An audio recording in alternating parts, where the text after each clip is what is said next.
Hello, everybody. This is John Mark Johnson Jr. again, host of Reformed GGA, and we are going to be continuing our series on double action, single action autoloaders today. More specifically, we're going to be talking about the subject of safety. And this is one that, of course, needs to be taken extremely seriously. And unfortunately, it is not taken nearly as seriously as it really should be in the firearms community as a whole a lot of times. Unfortunately, looking at the culture as a whole, I'm not talking specifically of the firearms community, but the culture as a whole. We live in a culture of death, unfortunately, that is in love with the concept of death on many levels. We murder our own children in the womb. We have people who run around committing egregious violent crimes. Human trafficking in the world is at an all-time high right now. And we have corruption in government at an insane level. We are a culture that is in love with death. And for those of us who are in the firearms community, that is a truth that we have to be very cognizant of and, frankly, fight against it. Now, as a firearms owner and a member of that community, I am certainly okay with the concept of lethal defensive force. And myself as a Reformed Christian, that's what the Reformed and Reformed GGA stands for, is the fact that I'm a Reformed Christian. And as a Reformed Christian, I am okay with that concept because it's a biblical concept. Going all the way back to the very first book of the Bible, Genesis, God sanctions the use of lethal force. In Genesis 9:6, it says in part that if a man sheds another man's blood, that by man shall his blood be shed. That is, that mankind is given the sanction by God to use lethal force, but implicit to that command of God, and it was a command, it wasn't a suggestion, implicit to that command of God is a responsibility, an accountability that it be used properly and correctly. That is, that the overall reason why God gives these laws is to promote human life, not to do away with it.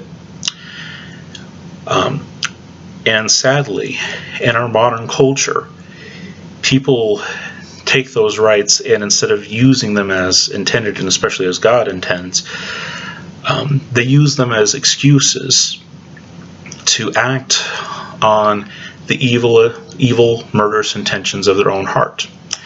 There was a case in Florida not too long back, for example, that this came into play.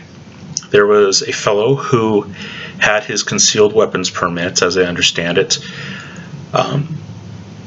who had basically stated that he loved having his concealed weapons permit because now, if anybody did anything stupid to him, he could take them out. That was his attitudes towards it. He was looking for an opportunity to kill someone. It wasn't, I want to be able to defend myself and my loved ones. I want to be able to prevent lethal harm. No. He was looking for an excuse to murder someone. On one particular day, he found that excuse. He was driving through traffic, and someone didn't like the way that he was driving. And they wound up, as the story goes, there's a few conflicting accounts, but as the story goes, they wound up getting into a road rage incident with them trying to run each other off the road and all this. And eventually they wind up in a residential neighborhood. One of the fellows had decided that it would be good to drive home instead of driving to the police station or to someplace like that. He drove to his home. And this fellow, who was a concealed weapons permit holder, found the excuse he was looking for. The other fellow got out of his car. They were both stopped at this point, got out of his car, and approached his car in a menacing manner. And so he pulled his sidearm and shot the man dead. Now, when it went to court, it was deemed a justifiable kill, and that, yes, indeed, the other man was very irate, and did and indeed intend to do harm. But the fact of the matter is that this incident was very much so preventable.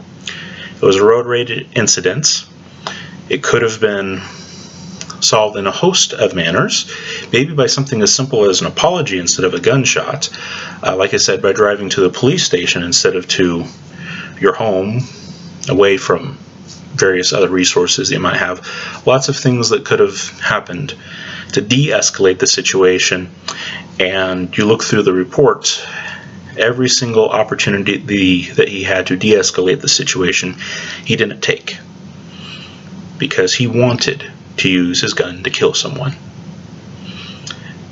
Okay. That is an absolutely abhorrent attitude. Okay. I defend and will always defend people's rights to defend themselves against real threats, and provided that they're actually doing it with godly intent, and that intent being the preservation of life, and that includes your adversary. Hey, the godly principle is that you are going to be accountable for the life that you take before God and before your fellow man. That is one of the themes that runs throughout the Bible, and it's one that I take very seriously. And so when I hear people treating human life in such a flippant way, using their rights as an excuse to do harm rather than good, I become exceptionally upset. And I hate it when it happens within the firearms community, because these are the people that should be caring about life the most, because that's why God gave us the right to self-defense. This is why God gave us the command to meet lethal force with lethal force. It was not an option, it was a command. And it was for the preservation of life, not the destruction thereof. Okay. Fortunately, in my life, I have never had to use a firearm in self-defense, and frankly, very honestly, I hope I never have to. And that should be the intention of everyone who owns a firearm.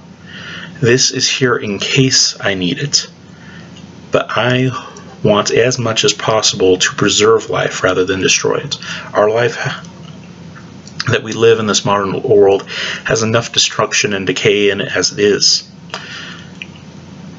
Hey, we who take firearms seriously should be seeking to promote life as much as possible. We understand the reality of the world in which we live, and that, yeah, there really are people out there that will seek to do you real violent harm, and even to kill you. And yes, we have a right before God to use lethal force if necessary. But that never means that you go looking for a fight. That never means that you take the life of the other person lightly. And with that in mind, we're going to talk about safety when it comes to dealing with double action, single action autoloaders. This is going to be our example. This is a Bersa TPR-9C. It's one of my personal firearms that I take traveling with me a lot of times, and so it's here for example purposes. And we're going to treat this firearm as we would any firearm that we would come across. And there's a few basic rules of firearm safety that are pretty much universal. It doesn't apply just to double action, single action autoloaders. It applies to pretty much any gun that are out there. And as it's usually stated in most places, it's stated as 4 basic rules of gun handling. The first one is never assume that a gun is unloaded. A lot of times people prefer to state that positively as always assume that the gun is loaded, and I don't mind when people do that. It's just that technically that's not actually accurate. If you always assume that a gun is loaded even after you've checked it, that doesn't really make a whole lot of sense, and frankly it doesn't work in all cases. For example, if you go to clean your gun, you're going to unload it. That's part of the cleaning procedure. You have to unload the gun in order to clean it. And so if you always assume that the gun is loaded, well, you're never going to clean your gun. That's a little bit of a problem. So I agree with the intent in the way that a lot of people say, always assume that the gun is loaded. I agree with the intent, but factually speaking, being picky about it, it's actually not technically correct. It is more correct to say, never assume that a gun is unloaded. Okay, so that's the first rule of firearm safety. Never assume that a gun is unloaded. Rule number 2. Okay, sorry, I will go back to the first one just for a second. So we're pretending that this gun is a gun that you stumble across. My hand will be standing in for, a table or something that it's setting on. Our first rule is never assume that the gun is unloaded. So until we've actually checked for ourselves and see whether the gun is loaded or unloaded, we are not going to make any assumptions on that case. We're going to have to check, and because of that, we're going to have to treat it as if it was loaded because we don't know. We're not going to assume that it's unloaded, so the default becomes, until proven otherwise, assume that it's loaded. So we're going to assume that it's loaded, and because of that, the way that we approach this gun is going to be very careful and conscientious. So, first of all, we're not assuming that it's unloaded. And then the second rule is when you go to pick up the gun, because in order to check the gun, you're going to have to pick it up. When you pick up the gun, always be mindful of where your trigger finger is. It's called trigger finger control, or indexing the trigger finger. However you want to say it, the basic idea is that your trigger finger, unless you're actually, at a shooting range with the barrel pointed down range, or something like that, you always want to make sure that your trigger finger is not on the trigger or even on the trigger guard. So when I go to pick up this gun, I'm going to take my trigger finger and I'm actually going to put it on the frame of the gun.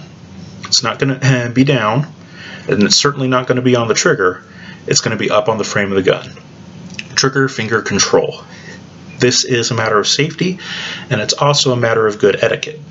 Now, when you're alone and you're doing like dry fire practice or something like that where you've already checked and cleared the gun, yeah, you can put your trigger finger on the trigger, and for those purposes, make sure that you clear the gun first though.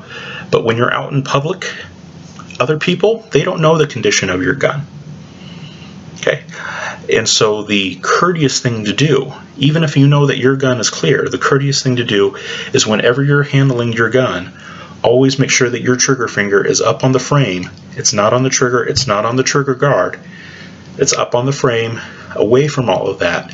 You're going to control where your trigger finger is and make sure that it's never in a place where it could set the gun off. Okay, you might know the condition of your gun and you might know that it's perfectly safe to do so.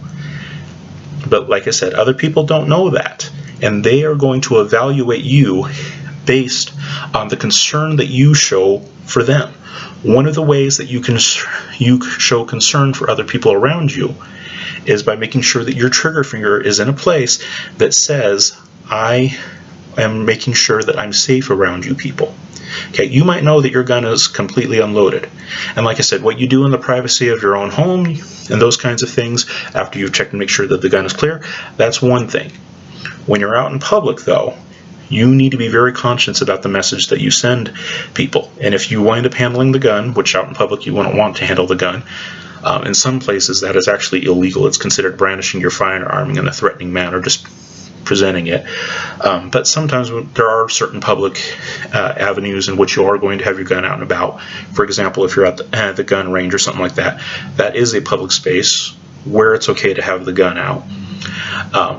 But in those cases, people are going to evaluate you, and they're going to be evaluating your concern of them based on how you handle the firearm. Okay, so you might have already checked the gun, you already know that it's clear and all that kind of thing, but they don't. They're going to evaluate you based on the concern that you show and the way that you handle the gun. And one of the best ways to show that concern is by making sure that your trigger finger is nice and straight and it's up on the frame of the gun. Okay, that is one of the best ways to be safe, and also one of the best ways to convey to fellow people who are also going to be in the vicinity of the guns or using guns with you, those kinds of things, to convey to other people that you take their safety seriously. Okay, failing to do that is first of all a major safety violation, because if the gun hasn't been checked and cleared yet and you have your trigger finger anywhere near the trigger, you're just asking for an accidental discharge, in which case you're going to shoot something that you didn't intend to shoot, or someone that you didn't intend to shoot. That's a major problem. But even as a matter of etiquette, showing regard for the safety and lives of others is a very big deal. And so make sure that that trigger finger is nice and straight and it's on the frame of the gun.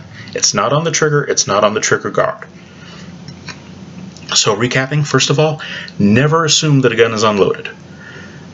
Second, when you go to pick up the gun, be very conscious of what is happening with your trigger finger. It needs to be straight, and it needs to be up on the frame, not on the trigger, not on the trigger guard. Okay, third rule of gun safety is once you pick up the gun, you're going to be pointing the barrel somewhere, and you need to make sure that where you're pointing the barrel is in a safe direction. For example, I am here in a hotel room, and I know who is around me. It's fairly easy to tell in a hotel, and you can talk with people. I know who is around me and who's not. And right now, the direction where there are not people is that way. So you'll notice that even though we're pretending that this is a table, I'm still holding the gun in such a way that it is pointed in a safe direction. There are people behind me. There are people above me. There are people on that side. There are people over on the other side. The only direction where there are not people is through that wall. And so the only direction that I'm pointing the gun is at that wall, because that is my safe direction. Also, I'm on a ground level room, and so there's also not people below me. So if I wanted to, I could point the gun straight down, and that would be safe as well. Hey, but that direction and now is right now my only safe directions. So when I go to pick up the gun, I'm going to be picking it up mindful of where the most valuable things are, and those are human beings. Okay, you might really like your car and all those kinds of things, but it's not worth killing someone in order to preserve those things. Okay, human life comes first. And then, yeah, do be mindful of other things that are around. Okay, you don't want to, if you don't have to, don't want to necessarily point a gun at your new Rolls Royce or whatever you happen to have. So bear that in mind as well. But once you go to pick up the gun, make sure you're pointing it in a safe direction. That's called muzzle control. So first rule, until you've checked otherwise, assume that it's loaded. Rule number 2, trigger finger control. It needs to be straight, needs to be up on the frame, and then when you finally pick up the gun, make sure that it is pointing in a safe direction. Meaning, first of all, there are no people over there, and second, if it does happen to go off, make sure that anything that it happens to hit is something that you can live with it being damaged or destroyed. Okay, so that's the third rule, is making sure that you are controlling the muzzle. You are cognizant of where that muzzle is pointed at all times, and you're making sure that you're not putting anyone in danger or endangering anything that you don't need to. Like I said, if you have to choose, obviously preserve human life first. But if you don't need to point your gun at the new Rolls Royce, probably don't want to do that either, just saying. All right, and then rule number 4. Rule number 4 is to always be aware of your backstop. That is, at some point, you're going to want to shoot your gun, at least in practice, if nothing else. And when you do shoot it, you need to be aware of the simple fact that bullets tend to go through things and that people often miss, including you. And so you need to think about what's going to happen. If the bullet goes through the target, which it is very likely to do, what is behind the target that it's going to hit? And if I happen to miss my target, what is around it that I could possibly wind up hitting as well? Just to give you a somewhat practical example, where I live, there is a lot of public land that is available for shooters to go out on, and you can go and set up your own little target out there, and you kind of have your own little range day. It's great. You don't have to pay any range fees or anything like that. But the problem is that a lot of those public lands where you can do that are often pretty close to private lands. And so if you're not careful about where your misses go, or even the bullets that go through the target go, you can wind up sending a bullet into someone's residence. That's really not a good thing, very obviously. And so you're going to have to pick the place that you shoot very carefully. Where I go shooting personally, there are some hills. And unfortunately, there are some bozos who think that it's a really great idea to take the target and put it on the very top of the hill, because that's the maximum distance between themselves and the target. That way they can test their long-range shots real well.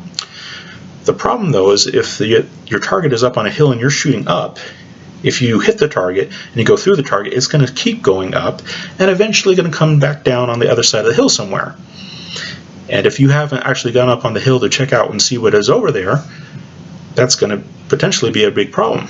But here's the thing, even if you do go up there and look out there and see that there's nothing there, and you go back down the hill, Well, who's to say that somebody doesn't come walking along on the other side once you went back down? If you can't actually see what is over the hill, you could wind up injuring someone that you don't intend to injure. That's not good. Okay, and let's say that you have a target up there that is a very thick target. You know, you've set up some logs or something like that that can absorb a bullet. Okay, that's great if you hit the target. But what happens if you miss? If you happen to miss around the target, you're still shooting over a hill. And like I said, you might have gone up there and checked and said at that time it was clear, but once you come down, who knows who will come driving along or walking along or whatever. Major problem. No, you need to be aware. You need to be able to have a good idea of what is behind the target and what is going to be around the target. And if it's outside of your field of view, that's not doing it right. So what people usually do who have a brain there is what they do is they set up the target at the base of the hill. That way, if it goes through the target, it hits the hill, which they're looking right at. They can see the hill, they can see who's around it and who's not, they can see if it's safe or not. And then if it happens to miss a little bit to the left or right, a little bit low, even a little bit high, it basically just hits the hill or the dirt in front of the hill. Okay, that is making sure that you have a good backstop. And the same applies even in defensive encounters. That's an example from training, but even in defensive encounters, what is around your intended target is going to matter a whole lot. Going back to another example from the real world, there was a case where a security guard was violently attacked, and he pulled his weapon and he defended himself. And the man that he defended himself against was shot dead. And that was deemed a good kill in the eyes of the law, and even before God, as far as the conditions that I know of and what the Bible says, it would be a justifiable kill in that sense. The problem, though, is that this man was coming out of a crowd and threatening violence, and the security guard dealt with the threat in that direction. So he shot this very violent man in the direction of a crowd, and he missed a few times. And so he wound up injuring people in the crowd with his stray shots. And so, yeah, when it comes to the man who was attacking him, there aren't any charges there legally or morally or biblically. But the other people that he hit unintentionally, but he still hit them, he's the one who pulled the trigger, he's responsible for what happened. Those ones he is morally responsible for, he is legally responsible for, he is biblically responsible for. Okay, what he should have done is he should have repositioned himself so that he walked basically towards the crowd, so that the man had to come around and there was a building on the other side. He would have been firing at the brick wall of the building and not at a bunch of people. That was an option that was available to him. And granted, in the moment, it's hard to think of those things, especially if you're not used to thinking of those things. The trick is to be used to thinking of those things. Okay, whenever you're out and about and just walking around, think about what would make a good backstop and what wouldn't. Okay, this is something that would probably stop a bullet. This is something that wouldn't. Let's see, this is a direction where people are. This is a direction where people aren't. You need to be aware of those things, and you need to have kind of a game plan in mind. Not necessarily that you need to have every detail worked out, but kind of a game plan in mind is if something goes down, what's my direction to shoot at? Where do I have to be relative to someone who's presenting me with lethal force in order not to put other people at risk? Okay. So those are the 4 basic rules of gun safety. And like I said, they apply to double action, single action autoloaders, but they apply to pretty much all guns in general. First of all, you come across a gun.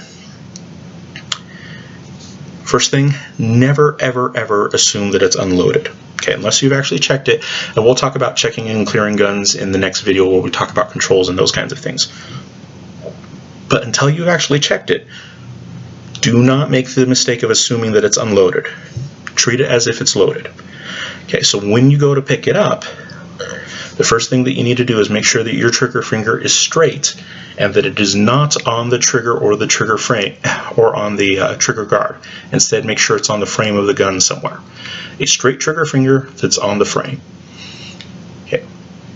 Now, like I said, when you're in your own home, your own domicile, as the case may be, and you've already checked and made sure that the gun is clear, and you're going to do, dry fire drills with it and those kinds of things, that's one thing. Okay, but when you're out and about in public, especially, always make sure that your trigger finger is straight. Okay, that is not an option. Okay, that is your way of conveying to people that you care about their safety.